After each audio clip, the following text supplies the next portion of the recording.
As you may know, it's my mission to interview 100 of the fastest growing and most interesting MSPs on the planet. What you may not know is I am distilling all of that knowledge into one battle-tested book. If you'd like early access to that book, make sure to click the link below.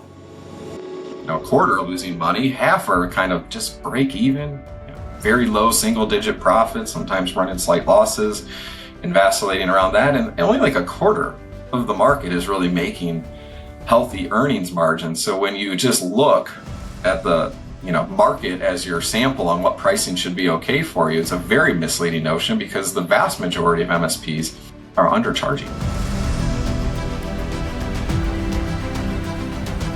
Hey guys, Damian Stevens, host of MSP Mindsets. Today, I continue my mission to interview 100 of the most interesting and fastest growing MSPs on the planet. Now, I've had a lot of interesting conversations lately. One was a really interesting MSP that his business partner was a CPA and he had a sales background. So they couldn't go be the techs and kind of cook in the kitchen. They had to hire techs from day one, and that forced them to grow to over $1 million in the first year and continue to grow really quickly. I had another conversation recently where their processes are so good that their sales and other processes ended up being in the Harvard Business Review. I had another conversation where we talked about AI and how, as an MSP, support is often our differentiator. It's where we hang our hat, and it's frankly why a lot of our clients pay us. And if AI is going to come in and deliver some of that support, then what are we going to hang our hat on from a value perspective? And we talked very candidly about the threats as well as the opportunities and from a business model perspective. What if I told you this is all the same MSP? My conversation with Adam Barney today, it's the same one. Don't miss out on our conversation today. So Adam, you have a really, I think, unique background. Tell me about how you came to even be at an MSP. You weren't the typical tech guy. Sure. Yeah, I actually went to school for finance and business administration. Kind of fell into, through internships, the financial advising world, which is really sales of financial products. And after college, I really thought that would be my career. I was working at Northwestern Mutual, was kind of networking and working with a former acquaintance from college as a potential client, and he worked in the merger and acquisition space. Actually came from an accounting background, kind of a CPA by trade, and he was starting this company with another gentleman that kind of actually did work in technology, and he really just intended to help this other person kind of set up this company and help him run it on the back end, provide kind of the legal and financial guidance, etc. But due to some unique circumstances on his end, he decided to leave that consulting career and pursue Framework IT ultimately as a full-time endeavor. And with that, he was looking to raise some capital, some little startup investment. Him not being an engineer, he needed to hire some engineers, get office space, kind of really build out the business. And in speaking with me, he kind of realized there was going to be some talent gaps in the organization.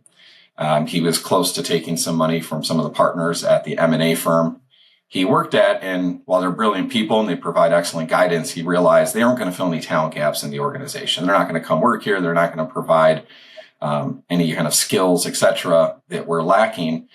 And in talking to me, he kind of put the two and two together that, financial services is really sales. He liked that sales background, wanted to know if I had any interest in investing and ultimately joining the firm as a partner. And for a number of reasons, I had some qualms about the financial advising world. The idea of getting in technology services, B2B sales was really appealing. I've always had kind of an entrepreneurial streak and a lot of respect for my business partner, John, who founded the organization. So I leapt at the opportunity and ultimately signed on to the operating agreement in April of 2010. And since then, largely spent a lot of the time running our sales and marketing, although I did do a stint for several years as our COO. Due to some growth pains we were going through, we really needed to rebuild the foundation there. And then I kind of married those two experiences, I guess, a few years ago, moved into the president role and started leading our executive team.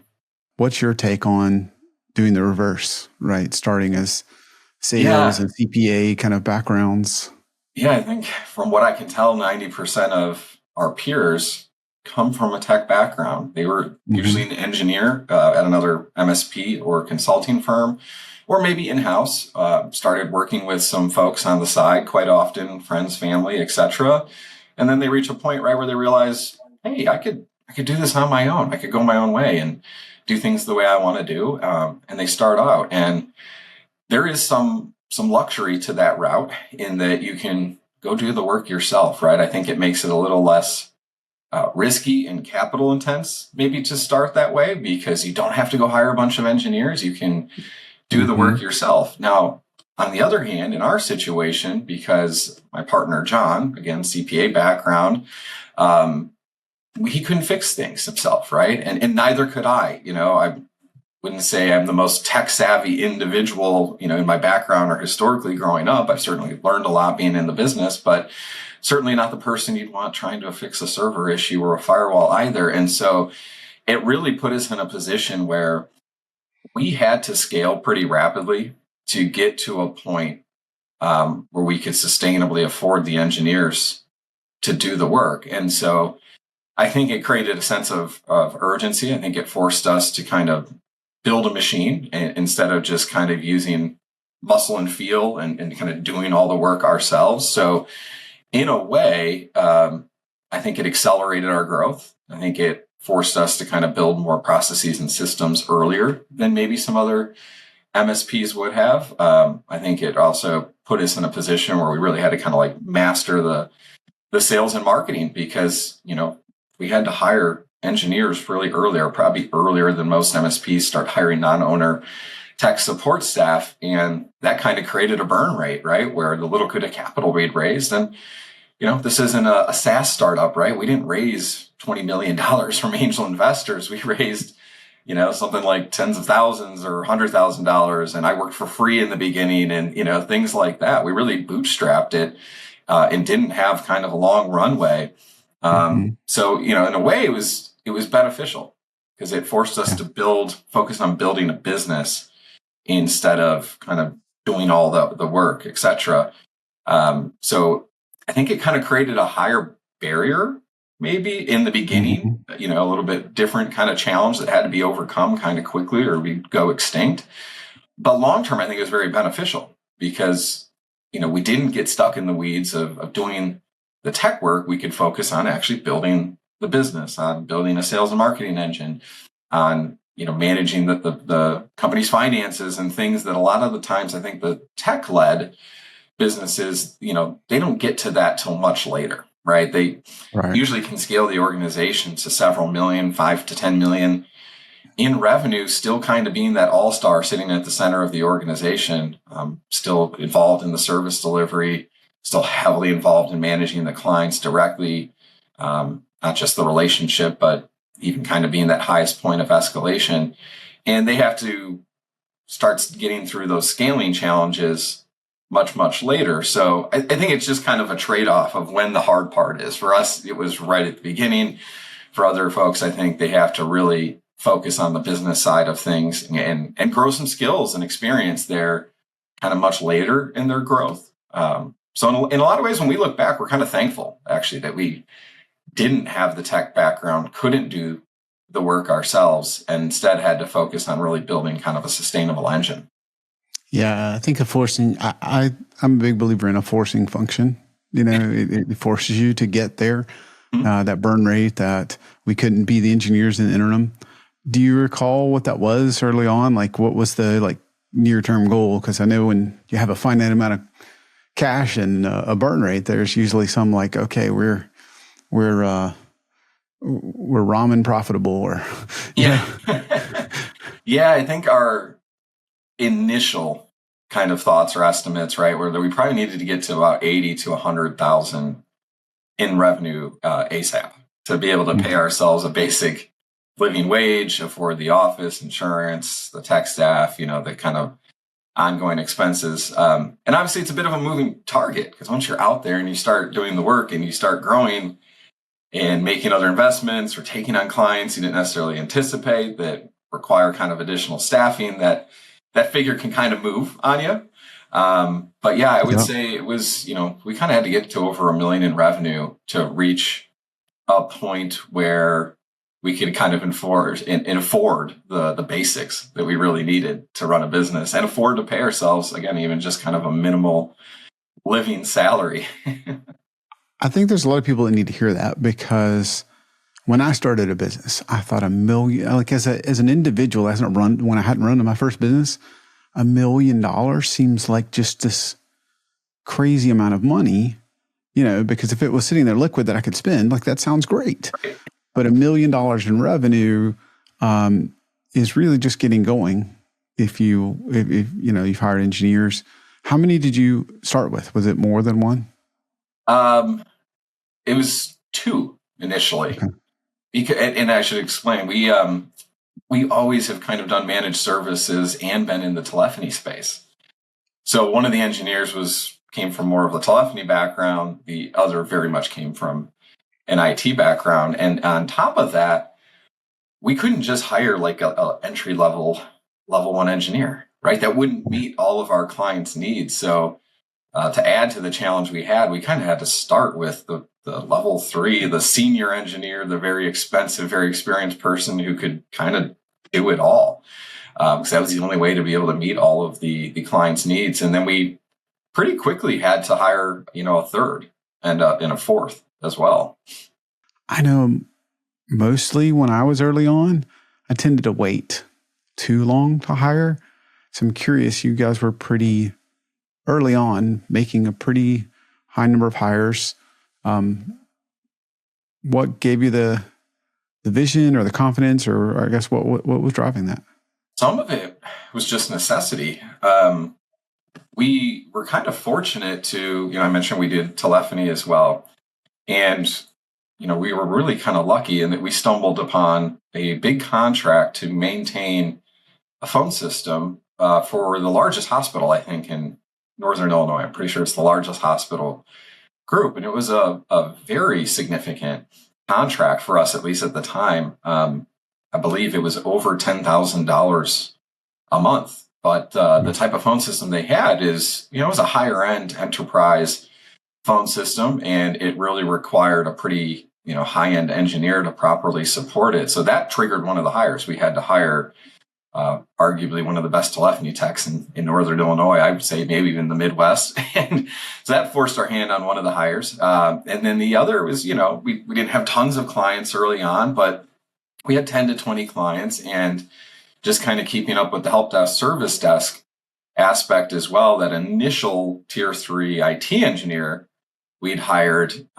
he needed help. He couldn't be in 2 places at once. He couldn't be taking care of projects and getting to service requests from clients simultaneously. And again, the rest of us couldn't really help out beyond some best guess kind of guidance. So that forced us to kind of bring in, more of an entry level engineer to help in the help desk.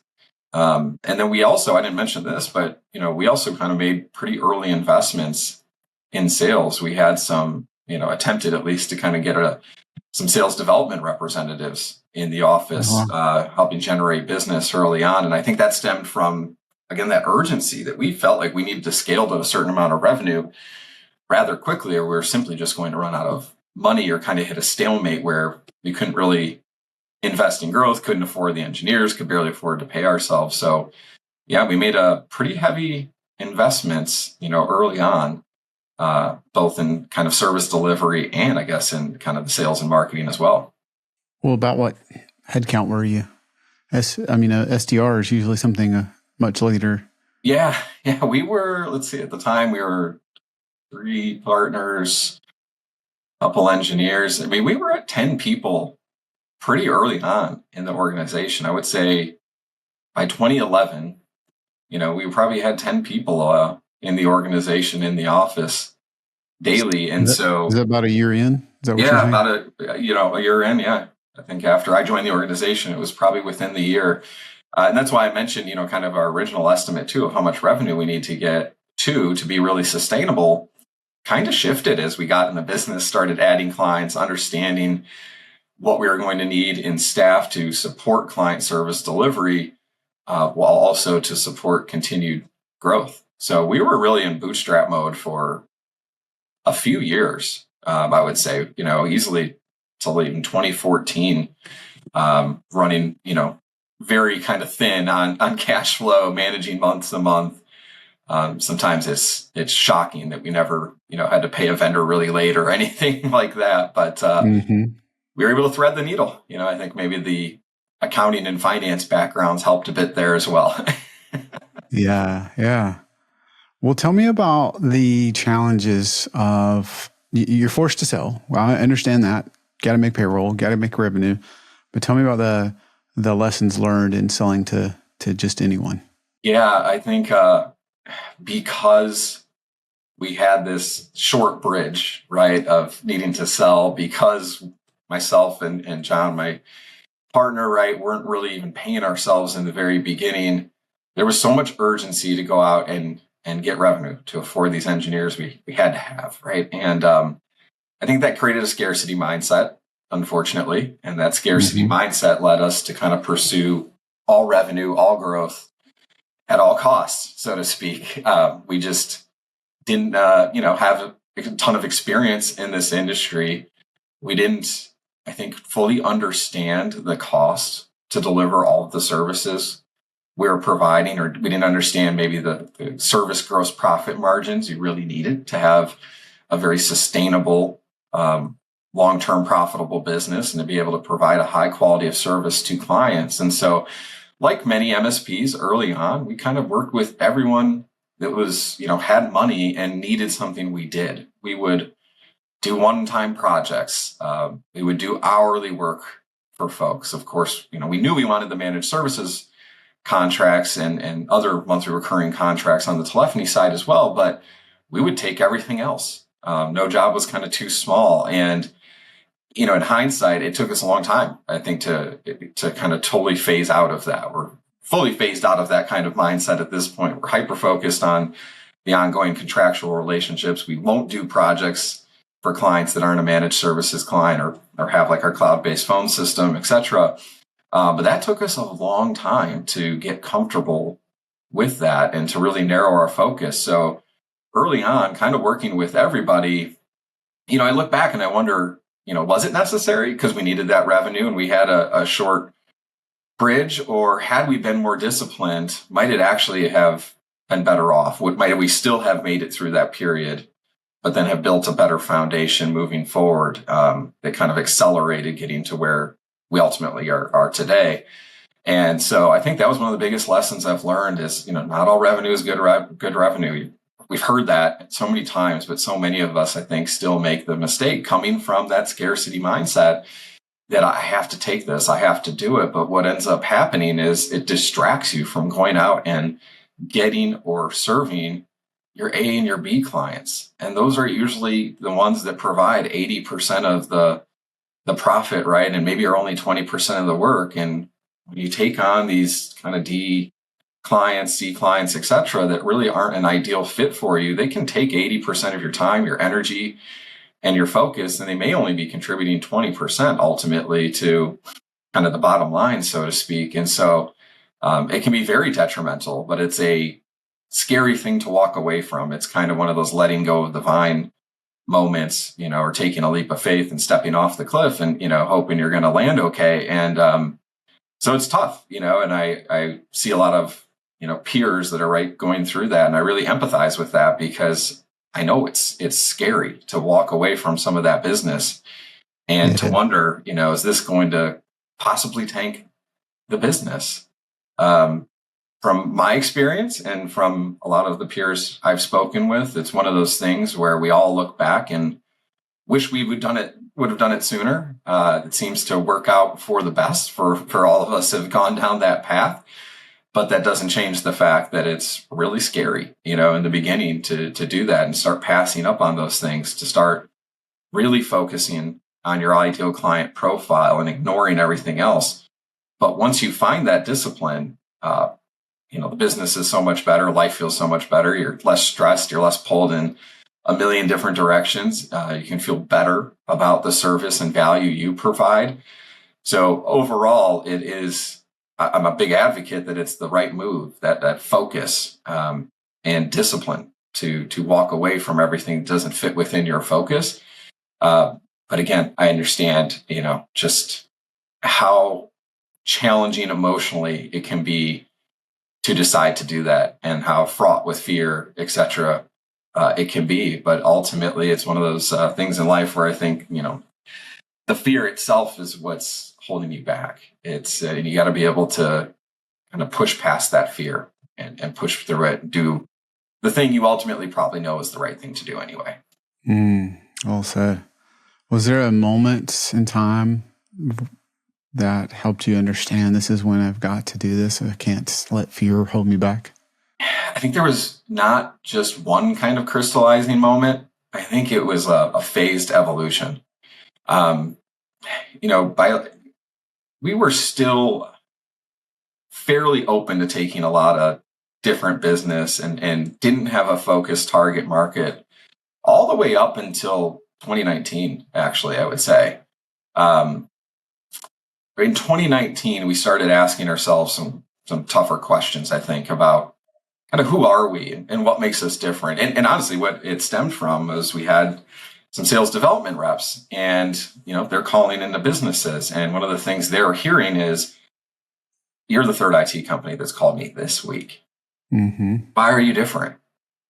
And, they'd say we have great people, great processes, clients are, thrilled with us. Mm-hmm. And even the people they're speaking with would say, well, that's what they all said.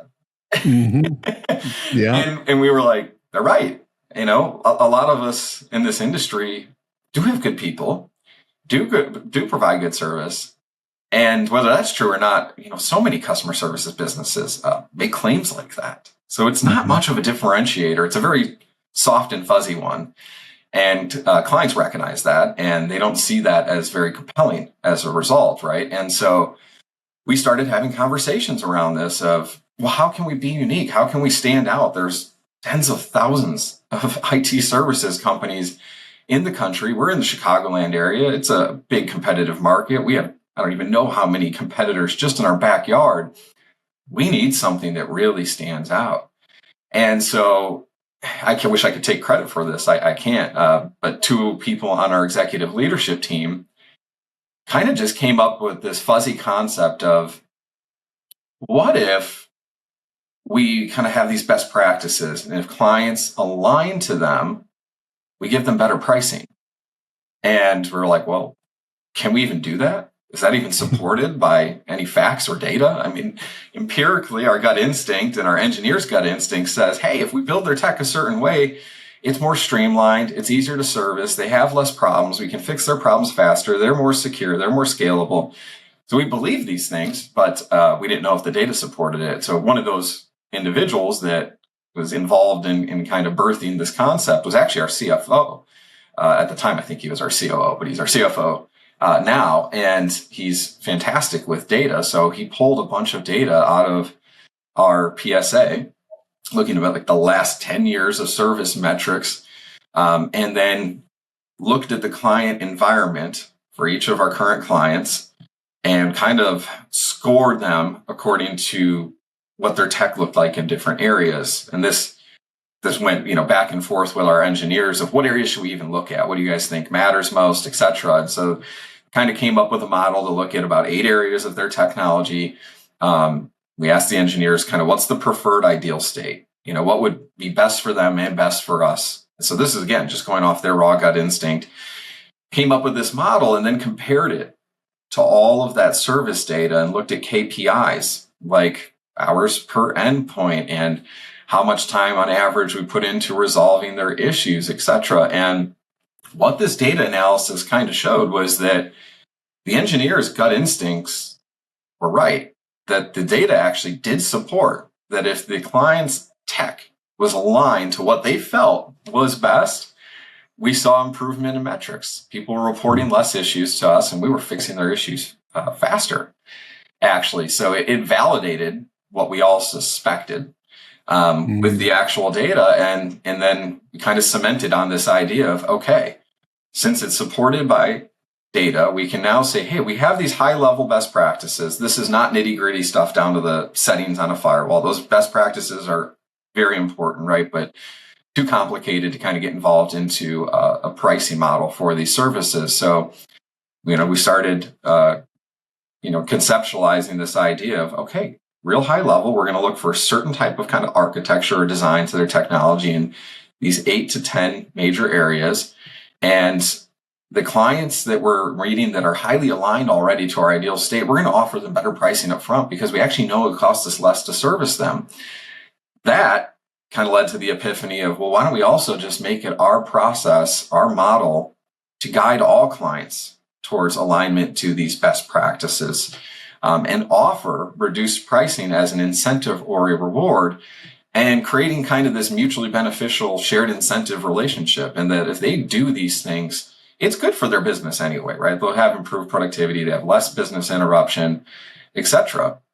And for us, as their partner in this case, that leads to a lower cost to service them. So by sharing in that value, it creates kind of an aligned win-win relationship. And I think changes a bit of the dynamic in the partnership as well, because many of us have heard this, I'm sure, from clients or potential clients of, every time we meet with you guys, you recommend these projects. And I truly believe that the vast majority of people in our industry are doing it because they believe it's the right thing to do for the client. They're not coming from some nefarious standpoint of just selling to sell things to clients, but that's not always the client's perception. They don't come from these backgrounds. They don't always understand, why do I have to keep making these significant investments, especially for small, mid-sized businesses, right? They're not the most operationally mature in their budgeting and understanding of the impact of technology on their business. And so they can feel a bit of this adversarial relationship where, are they just selling to me because it's good for them? So I think our model helps dispel a little bit of that, because they understand that, I am recommending that you upgrade your network, or that you migrate to 365 or what have you. But I'm also on the back end reducing your monthly price. I think most people, could conceptually just kind of guess that the recurring revenue is more important to us than that one-time project. And the fact that we're offering a reduction there is a really strong signaling mechanism that I must really believe that this project is going to improve business results for both of us. Or why would I be willing to reduce my monthly fee on the back end? The other kind of neat thing that pricing model created for us was, it requires a lot of diligent discovery, because you can't go in and tell somebody, hey, I have this really cool pricing model where you're going to align to our best practices. It's going to improve results for you, and we're going to reduce your price. But I can't, give you any details of how that works, right? That wouldn't be sellable. They have to have clarity on, how is this actually going to work? What do I actually need to do in my business? And how and when is that going to impact my pricing? Otherwise, it sounds like a bait and switch proposition of, in the future, we can reduce your price. So we have to go in there and put together a basic strategic roadmap to say, here's our suggested phased approach to adopt our best practices. Here's realistic timelines based on our professional experience to hit certain milestones. And at these milestones, this is what your price reductions can look like. So because we have this unique pricing model and we have to put together this pretty thorough roadmap up front, it necessitates a very detailed understanding of their technology and where they align and don't align to those best practices. And also, we want to spend a lot of time just understanding their business, et cetera. So our unique pricing model, I would say, has kind of created a secondary unique, in that we're often told by prospects that we're the most thorough and diligent organization they've spoken to. We spent the most time in conversations with them. We've asked for more information than anybody else, just showing a lot of genuine interest in their business and wanting to really make sure we have an in-depth understanding, that we're aligned in expectations with them, and we're aligned on kind of a strategic plan. And so because we really have to address all of that up front before we can even deliver one of our proposals, that is viewed as somewhat unique. So many in the industry are quick to hop onto a 1-hour discovery call, bust out their PowerPoint, and then come back with a proposal. And they've spent all of about 2 hours maybe really getting to know the client. We've probably put in 10 to 12 or 15 hours sometimes before we even are showing them a proposal. So that unique has been really, really helpful. I think people appreciate the symbolism in it, the kind of alignment.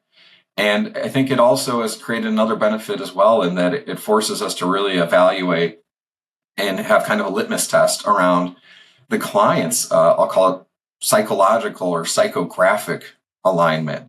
Do they value technology? Do they see it as an asset? Are they willing to invest in it?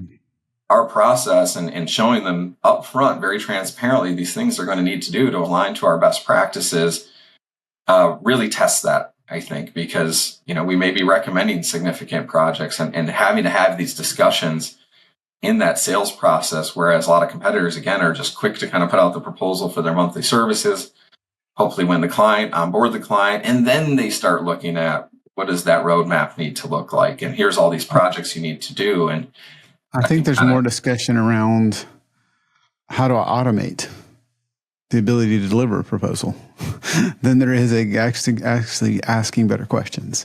Because like you said, they might only spend an hour with the client, but we can get, especially on the technical side, excited about automating proposal delivery or, reducing the work, which is not bad in itself. But when you miss the point and you have a short conversation in a semi-automated formula or process in which your proposal is delivered, you're really kind of throwing things against the wall.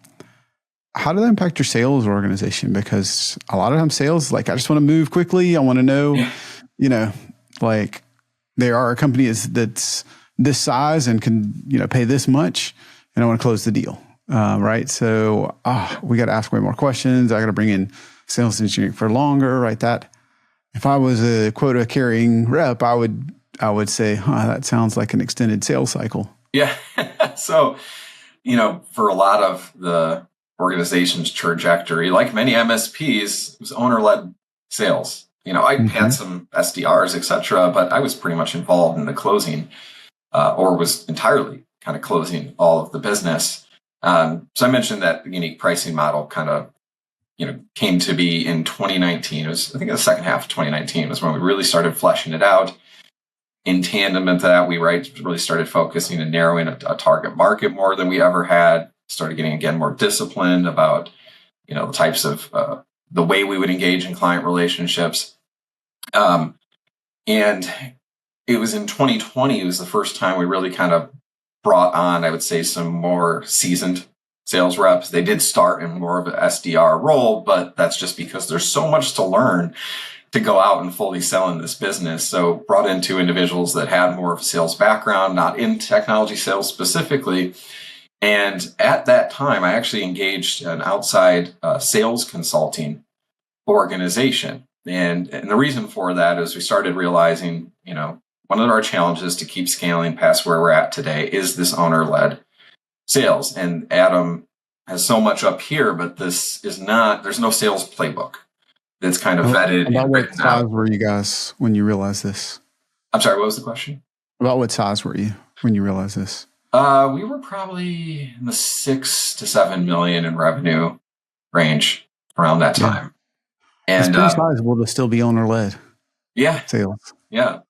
So we engaged a sales consultant because it was like, okay, well, I could probably build a sales playbook myself, but I can't do it and be managing the pipeline at the same time and trying to train these new sales reps that I have as well. Something has to give. And didn't feel like I had the luxury of putting pause on sales in the pipeline, of course, right? So, brought in the sales consulting organization to help us, one, kind of go back to scratch and reimagine the entire sales process, document it, and kind of recreate all of our sales assets along the way. And so we engaged in it was like a 6-month long engagement with them where, we started back at who's the ideal client?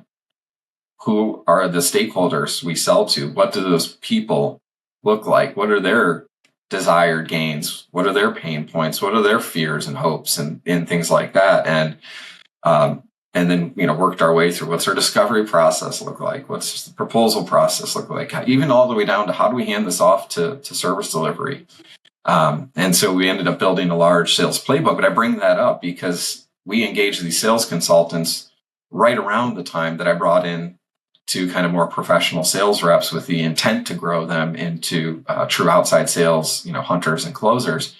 And so one in particular who was having a lot of success kind of doing the SDR type of responsibilities, but was also just very communicative and intelligent and hardworking, et cetera.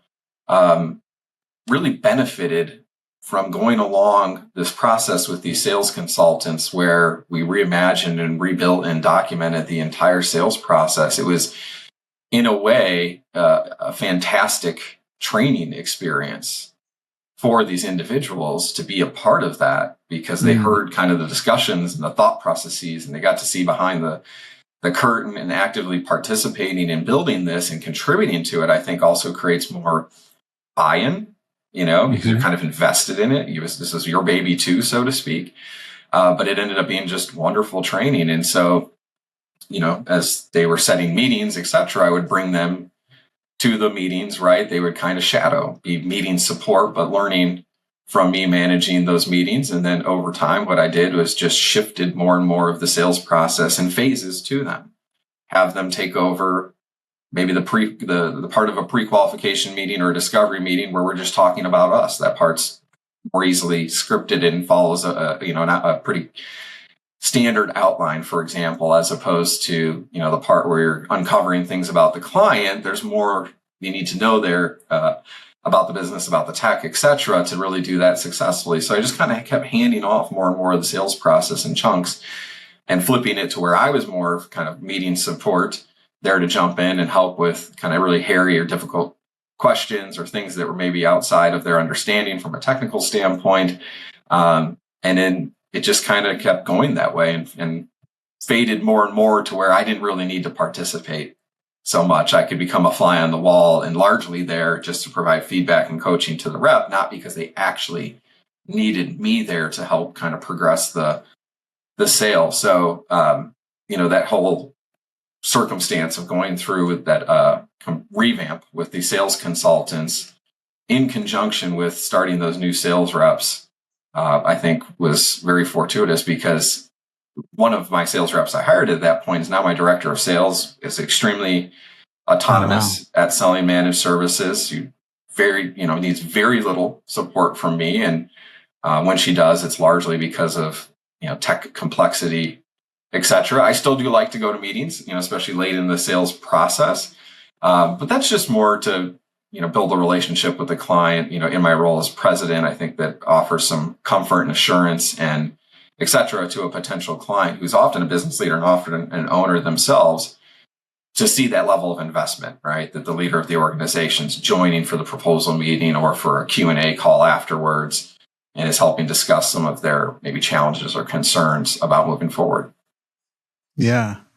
So much to unpack there. I want to jump back to the unique pricing model and figure out how did you, like, what I like about that is if you really believe that aligning to these, 8 areas will drive lower costs for you and the client, then you should be able to offer a discount. And I like that you put your money where your mouth is on that. How long did it take to align to how many areas? And we don't need to get into all settings about the firewall. Yeah, that roadmap can be very different for each client, right? It truly is customized because it depends where they have those gaps and how significant, challenging those gaps are to close. But I would say, generally speaking, it usually takes a client a year to 2 to be able to fully align to it. What kind of discount are we talking about? Like are you talking about 1% or? That's a really interesting actually question, because initially from our least favorable pricing tier, least aligned to our best practices, to our most favorable pricing tier, it actually could be a total cost reduction of 30 to 40% when we first came out with this pricing model. Wow. What we realized with the help of a peer group actually that we're in, they said, hey guys, that's a really neat pricing model, but I'm concerned about something here.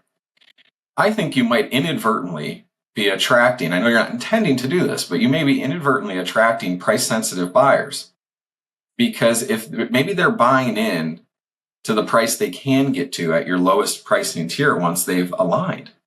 And we're like, that's interesting, because our least aligned pricing was, it was intended to be kind of on the higher end, to not want people to just come in and stay there. Let's put it that way. And we hadn't thought of that, though, that, hey, these price reductions, they're significant. And people might be buying for that reason, because once they really get fully optimized and aligned with our best practices, suddenly we are one of the better priced people in the market. And we hadn't thought of it or looked at it from that angle. And I think they were right. At this point, when this was pointed out to us, we had been selling, with that pricing model for for about a year. And I think we were starting to see signs of that. We're starting to realize that, wow, some of these clients that we were attracting with this maybe were the price sensitive buyers that we knew we didn't really want. And we didn't see it. We didn't realize it because, hey, they're willing to go along and align to these best practices. That's great psychological alignment. They're willing to make some investments, etc. Well, some of them, that was absolutely 100% true for, but others, they were willing to do it so they could get to a really competitive monthly rate. And then after that, they weren't so aligned with wanting to make continued investments and stuff. And so we've changed that to make sure that incentive isn't there. We narrowed the range from our least favorable price to our most optimal pricing. I think as of most recently, it's about a 10% total reduction that they can achieve. We wanted to make sure that, that we weren't providing this really attractive incentive for the very price sensitive buyers. And then also we've realized, I think like many MSPs, that we weren't charging enough for the value we provide. We offer a very comprehensive flavor of managed services. We have a really high quality, customer service, excellent CSAT, excellent net promoter scores. We include the virtual CIO consulting and actually deliver on it. And we deliver above average cybersecurity. And we also kind of realized that we were offering very middle of the road pricing for a long time. We were falling into that trap. I think a lot of us do of, well, I see lots of competitors selling around this pricing. They've been in business a while. They must be profitable. This pricing must be profitable. Maybe I just need to get more efficient to make it more profitable or something like that. And what we realized, be it participation in peer groups and looking at like service leadership index data, et cetera, is that notion is just false. Half of MSPs, a quarter are losing money. Half are kind of just break even, very low single digit profits, sometimes running slight losses and vacillating around that. And only like a quarter of the market is really making healthy earnings margins. So when you just look at the market as your sample on what pricing should be okay for you, it's a very misleading notion because the vast majority of MSPs are undercharging. And when you undercharge like that, it's hard to either keep that service quality up or hit a really sustainable kind of profit model. And so we've really adjusted that in the last 2 years as well. We're maybe not the most expensive on the market, but we do intentionally aim to be kind of in the upper quartile, again, to not attract price sensitive buyers, to attract the people that really want to get good outcomes from their technology and are willing to put money and invest behind it, and to attract clients that can provide a win-win relationship, meaning that we can provide a high value service we feel great about and they feel great about, but also providing a high value service while it being profitable for us as well and sustainable and scalable. And I'd like to understand a little more about your 8 areas, right? You don't have to go over all of them unless you'd like to, but I'm curious, is it just, you're not on the same firewall brand or you're not in the same cybersecurity stack, so you have to swap one for the other? Or is there actual something about, the way that we interact or other facets to it?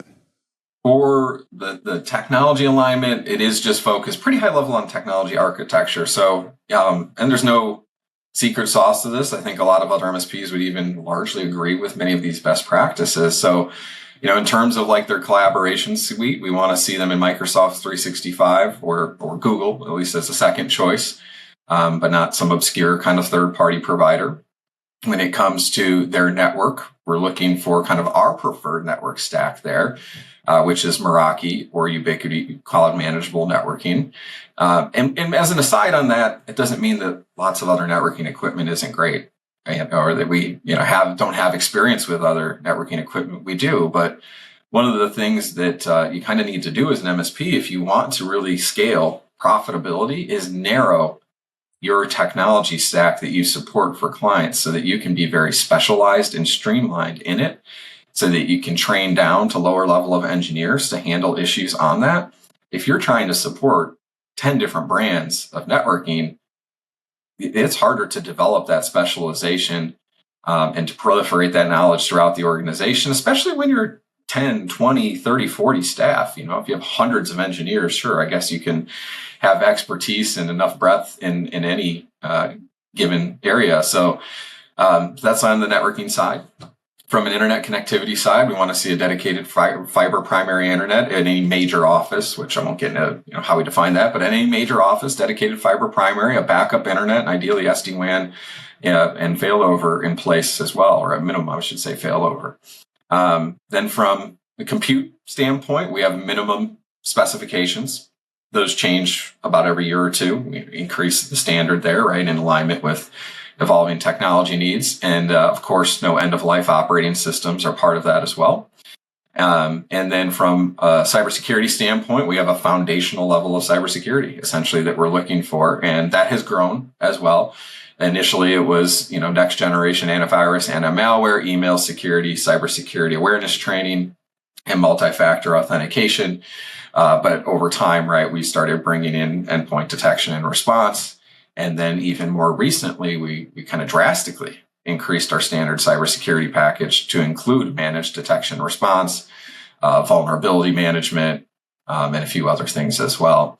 And then, if they have dedicated kind of servers, et cetera, we want to see those move to the cloud, get away from on-premise server and storage environment. So we actually move a lot of clients into public cloud. It is often what is a good fit for our clients, because we're very heavy in the SMB space, right? So many of them can meet all of their needs kind of using public cloud. And then in terms of their line of business applications, we really encourage clients to adopt SaaS, cloud-based SaaS applications, ideally kind of fully managed and supported by those SaaS vendors, as opposed to running these heavy line of business applications on their own, server environment in their office, et cetera. So I think that's pretty much kind of the major areas of those best practices. Our data suggests that organizations that are highly aligned to that have about 30% less reactive service tickets come in. And we actually see similar, about a 30% reduction in average resolution time when they align to those best practices. And, part of it may be the tech itself, but part of it, again, I think, is that technology standardization amongst your clients as an MSP allows you to get really good at those things, right? So, our best practices don't need to be everyone else's best practices, I guess is what I'm saying. I think everyone needs to come up with a tech standard that's right for them, their organization, their background, their experience, and their clients.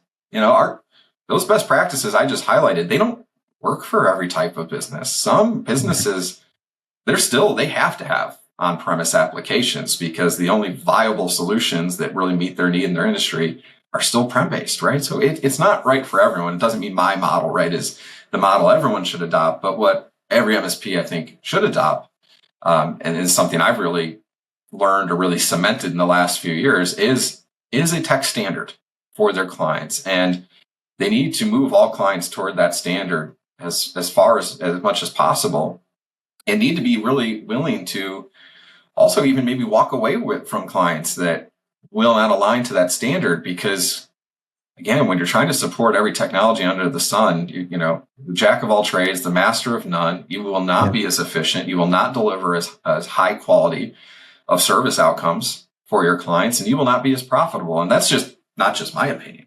Service Leadership Index gathers data, I think, from something like 30,000 IT services companies globally, and indexes and benchmarks it. And their data suggests as well, the more you narrow your tech standards in the managed services space, the higher your profitability ultimately can be, and typically the higher your customer satisfaction as well.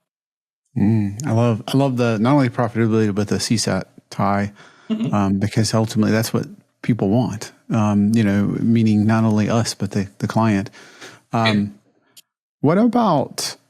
Have you had clients that failed to invest, so they ended up not, they were in alignment and they fell out of alignment because they lagged behind on the investment, whether it's end of life OS or when you added MDR, or maybe the other thing is you've raised the bar, right? We all know MDR was not a thing for most people many years ago, and now it is become a standard. So for one reason or another, do they kind of fall out of that, and how do you handle that?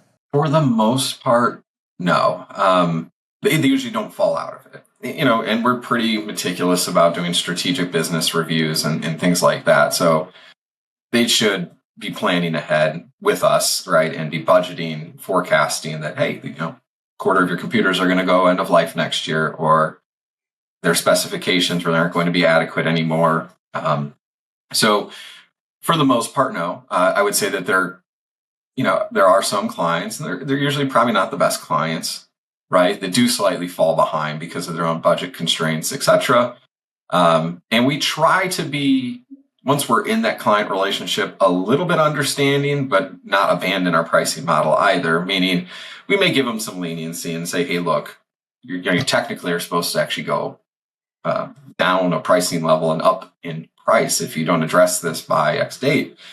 But could we give you a few more months where we honor the current price and you agree that in the meantime, you'll approve this project or whatever's needed to kind of bring that back in alignment." So for the most part, that has not been too big of a challenge. The one challenge we have seen, though, is, and I think this sometimes can come into play when the most important decision makers, despite our best efforts, don't come fully into the sales process. Then when they've delegated this down to office manager, operations manager, I think sometimes they don't maybe fully understand or appreciate our model, the technology alignment aspect, the business benefit aspect, et cetera. And so, we have had cases where you get into the partnership and, suddenly that individual's seen the detailed proposals to do some of these alignment things, and they're like, "Oh, it's too much. I don't want to do that," et cetera. And then 6 months or a year later, they're going, "Well, hey, I don't understand. How come my price hasn't decreased?" And we have to kind of pull back out the roadmap. And remember, this was, a roadmap in our proposal, and we're kind of stuck on these things. You're not approving them, and it's ultimately okay if you don't want to do it. Our model isn't to force every single person to adopt all of our best practices. It's to align them as quickly as possible within the constraints of their business needs and their budget to these best practices, because we truly believe in the results. So, there is a little bit of a challenge there. And, it's one thing that I think might cause hesitation for some other MSPs to mimic this model, is it really requires staying on top of the strategy, with your clients. And it requires kind of, I think, a closer relationship with the clients than maybe some MSPs have had historically, and a bit more of a strategic relationship as well. Yeah, I noticed you said you include the VCIO. So that's not typical, it doesn't seem like. Yeah, I think we couldn't do this business model, right, without that kind of resource and relationship in place with the client. Interesting. Yeah, I could totally see that. We were talking before this about how you, before you're in peer groups, and maybe since, but there's just a ton of emotion into this, right? Like, how do you do this, and what are we going to do? And like you said, the earlier days, it's like if we don't grow fast enough, the business will, won't make it at all. We won't pay ourselves, let alone maybe even pay our vendors on time. I think, depending on where you are and what those decisions are, we're all going through this, right? So I think you said something to the effect of, you're not alone. Yeah. And I don't think it necessarily that stops. There's other moments, other decisions that have to be made that are going to require that similar feeling of kind of taking a leap of faith, jumping without a parachute type of thing. Mm-hmm. As another example, of that, we decided I guess it was about 4 or 5 years ago, we started cutting off all the project only clients, all the time materials clients. And, that there was like $1 million of revenue there. So for us, that was scary. How's that going to impact us financially, profitability, culturally, if we ultimately have to cut some people, is that going to hurt morale, things like that.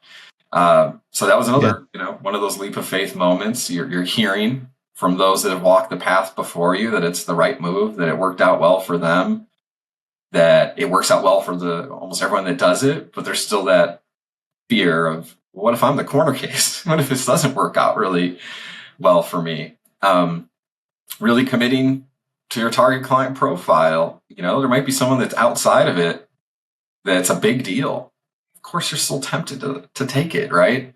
That's Committing right. to those tech standards also can involve, again, some leap of faith, because you could be sitting there going, well, what if I lose what would otherwise be a great client because they don't want to align to my tech standards? Mm-hmm. Increasing pricing. So many MSPs underprice their service, especially, I think, tech-led MSPs in particular can fall into that, because in the beginning, that contract that you can largely support yourself, might look really attractive at $1,000 a month. But as Mm-hmm. you build out infrastructure and people and you can't do all the work and stuff, you start realizing, I need $2,000 a month to do this profitably. So, we made that mistake too, of not fully understanding the cost to deliver our services. And at the same time, we also kept upping our game and delivering more and more proactive things and stuff as part of our services. So our costs were also moving up. And, again, we realized we need to charge a lot more. We really want to go where we want to go and get the profitability that we deserve to get. At this point, we've been at this a long time, really good client service, right? We deserve to make healthy profitability. Having to go out and have these conversations with clients that maybe have been with you for 10 years, that you need a 40, 50. We've even had to have some clients, have conversations around 100% price increase on their managed services. And for a small business owner that is tough for them to hear, right? May not even be possible for them to agree to it, even if they love you, right? And that's our most recent, fear that we've had to overcome, and leap of faith moment that we're actively in right now. We're still repricing some of our legacy managed services agreements, our really old clients that were still a bit too underpriced for who we are and what we deliver today. And that's, I'll admit, I hear from peers, service leadership index data, they all say that this works out better in the end. That you may lose some clients when you go through these big price increases, but that the increases will offset the losses, and you'll net out either positive or at least where you were roughly on revenue, and you're serving less clients, so you can do so more profitably with less stress, etc. So everybody says that the data purportedly, right, backs that. And I've already gone through a lot of leap of faith moments and have had to learn that lesson of let go of the fear, and I still feel it. It is still frightening to go out and talk to these clients about these price increases and sit there wondering, who maybe leaves over this, and who do we end up keeping, and how does that, where do all the chips fall financially as we kind of wrap up this process of rectifying the pricing in the old client base. So that's why I would let people know it's not like any of us just get completely hardened, brave. We feel no fear. We've gone through those hard, painful moments, and it's all in the rear view. New decisions, new moments, new leaps of faith come up, and I think that's honestly just the journey of entrepreneurship and being a business leader. I mean, who knows what the next 10 years entail, right? With changes in technology, but with what's happening in the automation space and AI, there might be some real leaps required in our industry to continue to stay relevant and to add, the right kind of value to clients. And I don't know exactly what those things are, right? But those big pivots are going to also require one of those moments of making a big leap of faith. Yeah. And then there's a fear that's going to come with that, probably even more so if you're an owner, founder, executive, because it's not just the business and your employees you care about and the financial stability for maybe yourself or your family. But it's also like your baby, it's your legacy. It's this thing you've built and you care deeply about and you want to see succeed just for the sake of it succeeding, right? You really kind of can attach yourself emotionally to your company. And so it can induce even more fear when you're making these kind of big decisions, big leaps of faith that are scary, right? So I think that it's just something you get better and better at dealing with, but it doesn't go away. So I want to switch gears. What's the biggest lesson you learned over all these years, Adam? So many. It's like sometimes it's hard to pick one.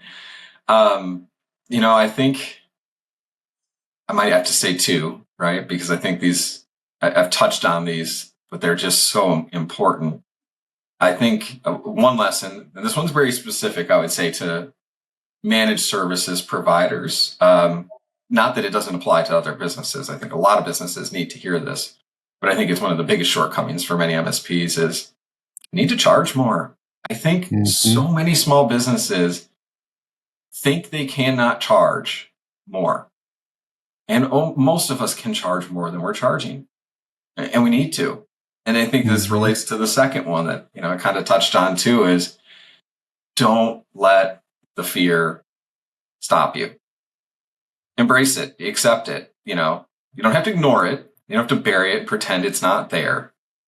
Accept that it's there, but don't let it change your decision when or you believe strongly, or you have evidence to say that this is still the right move. The fear itself is not evidence that you're making the wrong decision necessarily. Fear is helpful, and it can get you to kind of check yourself, sometimes your whims, your gut instincts, to double check and really reflect on the decisions you're making, right? There's a reason we have fear. It's been evolutionary beneficial. But I think a lot of the times it is holding people back and creating more harm than good for a lot of, business leaders. So don't let it hold you back. But don't ignore it either. It's okay to feel it type of thing. And so I think that's a lesson I kind of keep learning, and have to kind of keep coming back to, in my own mind, like our decision about a year ago to pursue very aggressive increases on those legacy clients, watching some of clients I've known for 10 years possibly leave over that. That's hard. That's, again, it's like our baby, right? And you're afraid of where that's going to land. And I remember I was at a peer group meeting actually, and I was in my hotel room after dinner and drinks with the group or whatever. And I was just kind of staring out the window and reflecting on this kind of thought of, I cannot let the fear get in the way of this.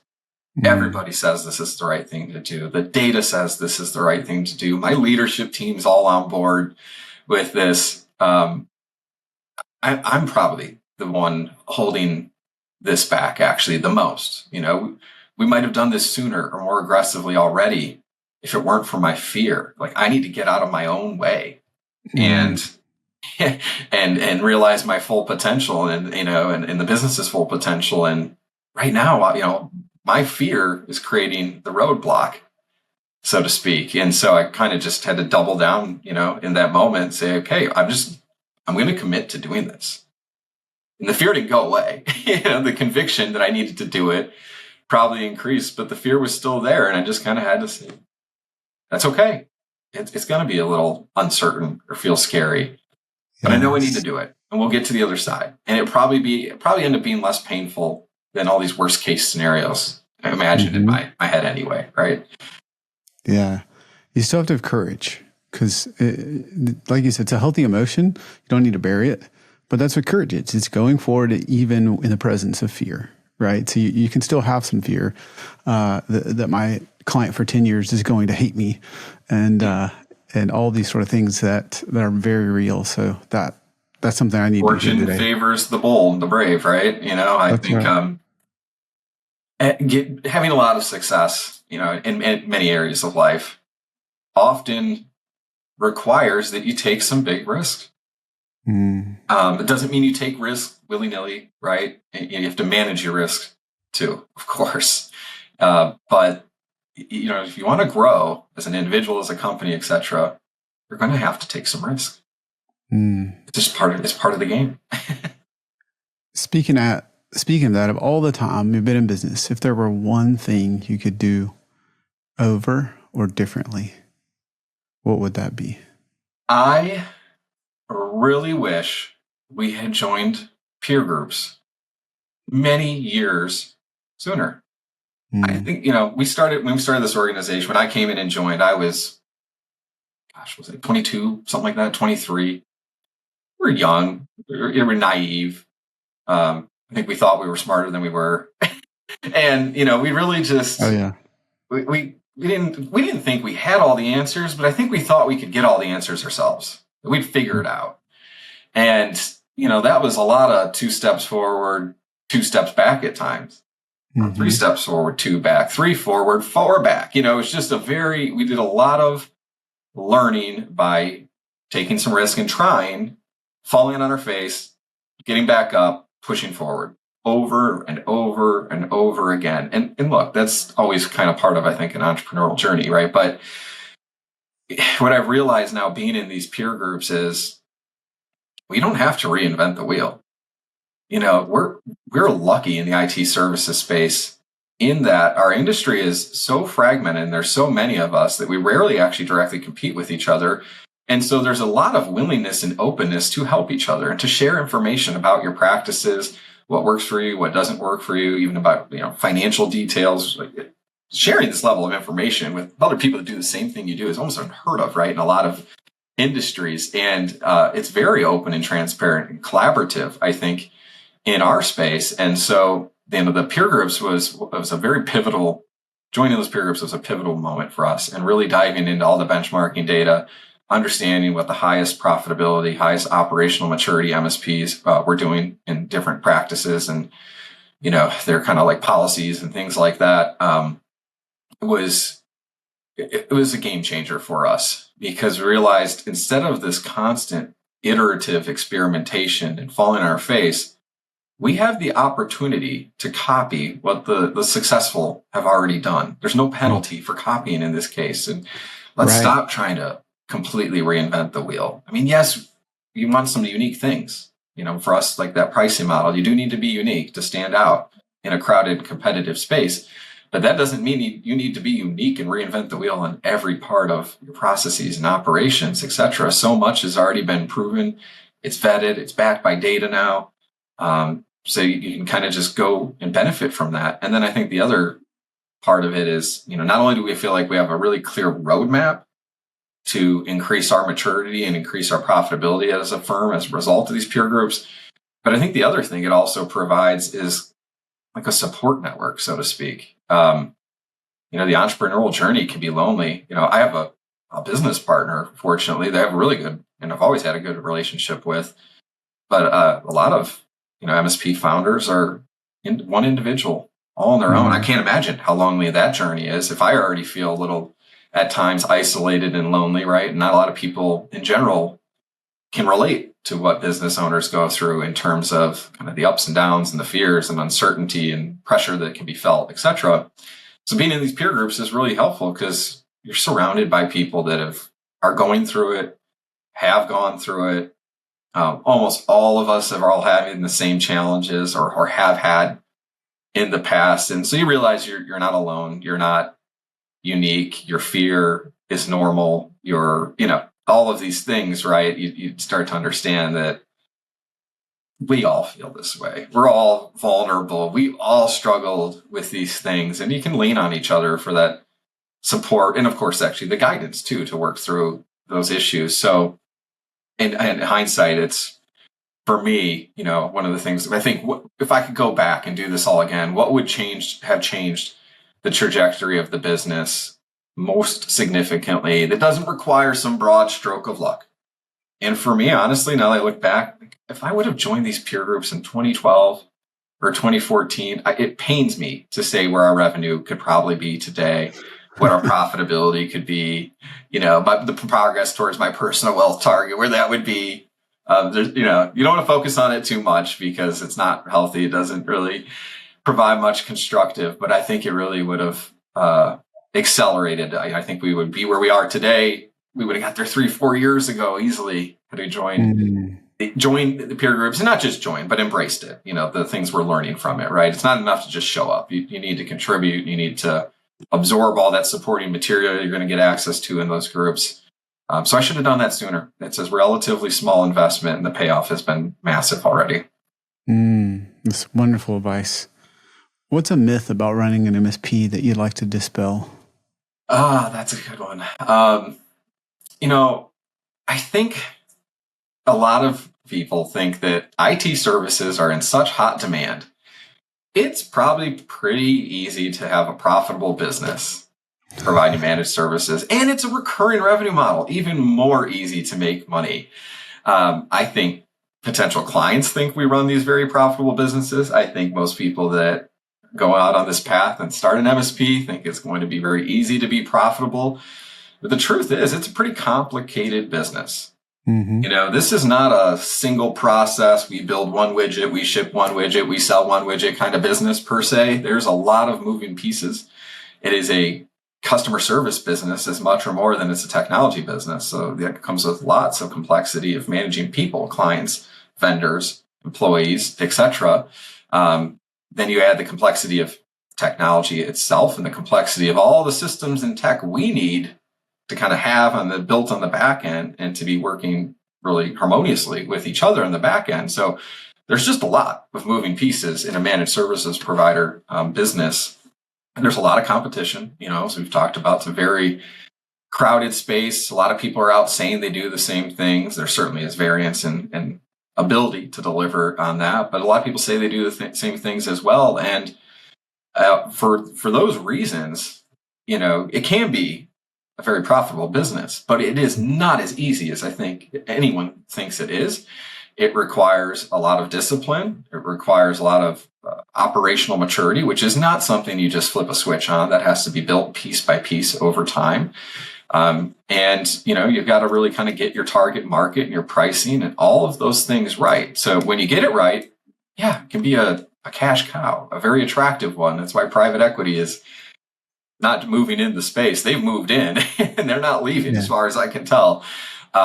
But I think for many people on the outside or people about to or early into starting these businesses, they think it's a lot easier to get to that 10 million in revenue and 20% EBITDA and stuff like that than it actually is. And very few actually make it there, right? Because it is so challenging. So not to discourage anyone from that journey, right? I think that complexity that exists is why there is a lot of opportunity also, and why if you do build a very healthy, profitable, somewhat scaled business, you can attract a pretty impressive enterprise value in a sale, transaction, more so than a lot of industries. So, we are in a very appealing, kind of sector and business model to private equity until there's, forms of capital. But, it's not an easy road necessarily to get there either. I think that's one of the biggest myths I see out there. People just assume, tech company with this much revenue, you must be rolling in money. Like, well, right. working on it. Right. Yeah. So true. Adam, what's something with all that's going on that you're looking forward to? I think I'm really looking forward to seeing how automation and AI shapes the world, shapes our lives, and shapes our industry specifically. And let's say like the next 5 years, or maybe by 2030-ish, I think that in that time frame, like I don't have a crystal ball. I don't know, if we're 20 years from artificial general intelligence, AGI, true AGI, or if we're never going to get it, or if we're going to have it in 5 years, right? But it is pretty clear to me these things are going to be massively disruptive. We're already seeing it, right? But I think we're still in the beginning wave of the disruption these technologies are going to cause, because it takes time for tech to kind of make its way into the business world. It's McKinsey Consultants, I think this was years ago, but did a study and said like something like 60% of jobs today could be replaced with technology that already exists today, right? So it's like, a lot of those jobs years later are still there. It's just because there is a lag to implement technology into businesses. And AI, is on that very early cusp. I think there's going to be a lot of impact that it has across many industries. And I think it's going to impact the managed services industry potentially pretty heavily. I don't know exactly what that's going to look like, but I could see a lot more of help desk type of services being provided via automation and AI and less reliant on humans as it's been. And for the MSPs, I think that's going to be a very pivotal moment, because for so long, we have sold a lot of the value being on the support side. A lot of the clients have assigned a lot of the value and the willingness to pay these pretty substantial fees managed service providers charge. They, portion a lot of that value to the support side as well. Mm-hmm. So if your computer now has a built-in AI and your MSP software has AI tied into some of your tools and automation, right? And it's able to provide that support, some levels of it at least, ultra low cost and ultra efficiently, we're going to have to reposition and shift where we provide value, or watch a big part of like our revenue and business kind of get eroded by technology, right? So my take on that is it, probably means leaning even more into the strategic consulting side and the cybersecurity side. So it's a double-edged sword. The AI and automation can make us as MSPs more efficient. It might erode the value in the support side of the business, right? AI is a double-edged sword in cybersecurity. It can make the attacks more sophisticated, and it also can improve the defenses simultaneously. So I think this is in general AI, right? Like, it has possible negatives and positives. And so we really just have to try to navigate and land more on the positive side there, and ultimately help our clients adopt it as well. And we're still so early into this that I think, I'll admit we don't have the exact answer to what that looks like and to how do we go out and help our clients implement this, right? Because it is still relatively new, at least like the generative AI, right? And because major players in different spaces are still taking shape, it's not like a real cookie cutter clear thing of how do I go and apply this at my client that is a marketing firm, whatever, law firm, etc. But we need to figure that out too, because as much as I'm talking about the impact of the managed services space, this is going to impact every industry. And for you to have successful business, you need your clients to be successful, right? And this is, this is an opportunity and a threat to everybody. And we need to seize the opportunity to help our clients leverage it too. So I am, nervously excited to watch how this technology kind of grows and impacts our lives in the world and things like that, because there's incredible opportunity there. So much abundance can be created by this, so to speak, in the midterm, long term. But there are some real risks and some real disruptions it's going to cause to society. So that's something I guess I am looking forward to seeing kind of how does this movie end, so to speak. Yes. I feel like I could ask so many more questions on that. In the interest of time, I won't. I wanted to ask one last, which is, what's one book? What's the number one book you'd recommend? So many good ones, but read this book a few years ago, and then recently decided our whole executive leadership team was going to do a little book club and read it together. So it's called Extreme Accountability by Jocko Willink. I apologize, I might have butchered his last name there, but he was a Navy SEAL commander, eventually, I believe, kind of ran the SEAL training courses. So he trained SEAL leaders and then went into the private sector consulting leaders on leadership. And extreme accountability, you could probably guess what the biggest theme in the book is. It's about accountability and not just the importance of it, but like how to build a culture of accountability within yourself, within your leadership teams, and all the way down the ranks.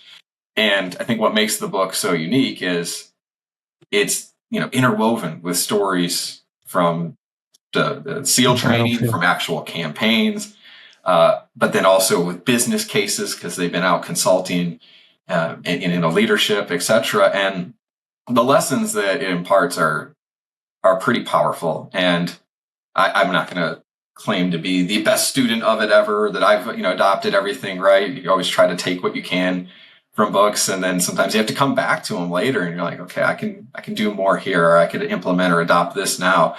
But some of the things that I've kind of took away from that book and brought into our team, and I didn't tell them, hey, this is from this book, or I'm doing X, Y, or Z. But taking accountability, for example, for some failures and owning it fully myself as the leader in the organization. Recently did that in an all company meeting. And the amount of employees that pinged me in Teams afterwards and were like, just, wow, that was so impressive. That was so humble of you. It's great having a leader that is, open to criticize themselves, to acknowledge their own failure, and to own it, in such like a way. And honestly, it was one of the lessons I got out of that book. So it's interesting, it's engaging read, and I think accountability, is so important in business, but it's also important in just achieving personal things as well. It's important in relationships, it's important in everything. So I think that's a great read. I couldn't agree more. Actually, I read it. I love Extreme Ownership, and I'm reading The Dichotomy of Leadership, which is the newest. And so, if you like that one, you may really enjoy the Dichotomy of Leadership. Some people took Extreme Ownership a little too far, and I think ended up being a little too militant in the. Maybe with yourself you should do that, but with your team, there's a healthy balance. Yeah. I feel like I could do this all day long if our time permitted, but I know it doesn't. Adam, how can folks that have listened and watched you here find you, connect with you, ask you questions on what's the best way to find you online? Sure. Yeah. LinkedIn, pretty actively monitoring my LinkedIn. You can also, email us at info@frameworkit.com. I'm on the list there. So, happy if there's, anyone in the industry too that's wants someone to talk to or needs encouragement, etc. I'm happy to have those conversations. Again, I'm still learning and growing in our organization is as well. I think we've learned a lot of valuable lessons, have a lot of valuable lessons we can impart on others, but I also am still learning from my peers in and outside the industry all the time, and just love connecting with people and hearing what they're going through, and seeing how we can kind of help each other grow. Make sure to take Adam up on that. He's a wealth of knowledge. Adam, I thank you from the bottom of my heart for being on MSP Mindset. This has truly been a gift. Thank you, Damien. I appreciate you having me.